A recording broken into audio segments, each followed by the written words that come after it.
warahmatullahi wabarakatuh. Perkenalkan, nama saya Amalia Rahma, NIM P0713411910. Prodi D3 Teknologi Laboratorium Medis Poltekkes Kemenkes Banjarmasin.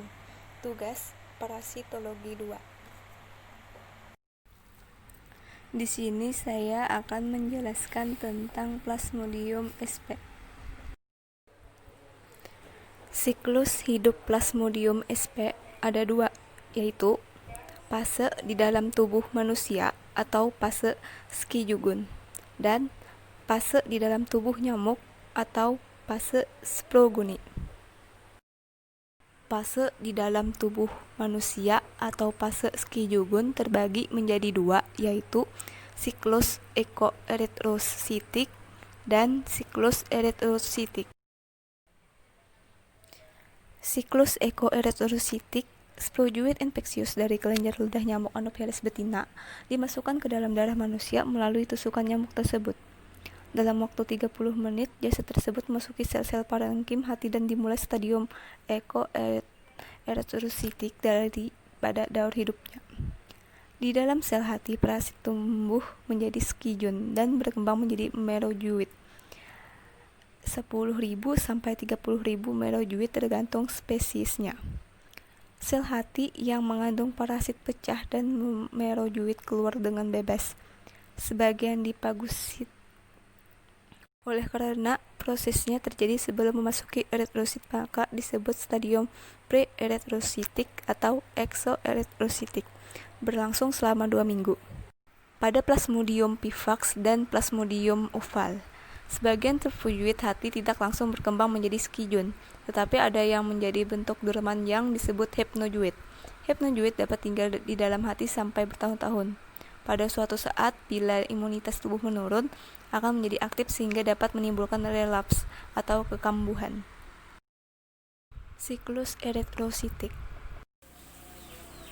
Siklus di dalam eritrosit dimulai saat merozoit memasuki sel-sel darah merah.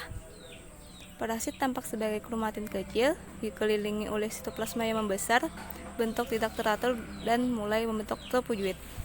Trofozoit berkembang menjadi skijon muda, kemudian berkembang menjadi skijon matang, dan membelah banyak menjadi merozoit. Dengan selesainya pembelahan tersebut, sel darah merah pecah dan merozoit, pigmen dan sisa sel keluar dan memasuki plasma darah. Parasit memasuki sel darah merah lainnya untuk mengulangi siklus Ski-Juguni. Beberapa merozoit memasuki eritrosit dan membentuk skijon dan lainnya membentuk gametosit, yaitu bentuk seksual atau gametosit jantan dan betina setelah mulai 2-3 siklus Ski-Juguni darah. Fase di dalam tubuh nyamuk atau fase Sprogoni terjadi dalam tubuh nyamuk apabila nyamuk Anopheles betina menghisap darah yang mengandung gametosit. Gametosit yang bersama darah tidak dicerna. Pada makrogamet atau jantan, kromatin membagi menjadi 6-8 inti yang bergerak ke pinggir parasit. Di pinggir ini beberapa filamen dibentuk seperti cambuk dan bergerak aktif disebut mikrogamet. Pembuahan terjadi karena masuknya mikrogamet ke dalam makrogamet untuk membentuk zigot. Zigot berubah bentuk seperti cacing pendek disebut ookinet yang dapat menembus lapisan epitel dan membran basal dinding lambung. Di tempat ini ookinet membesar dan disebut ookista.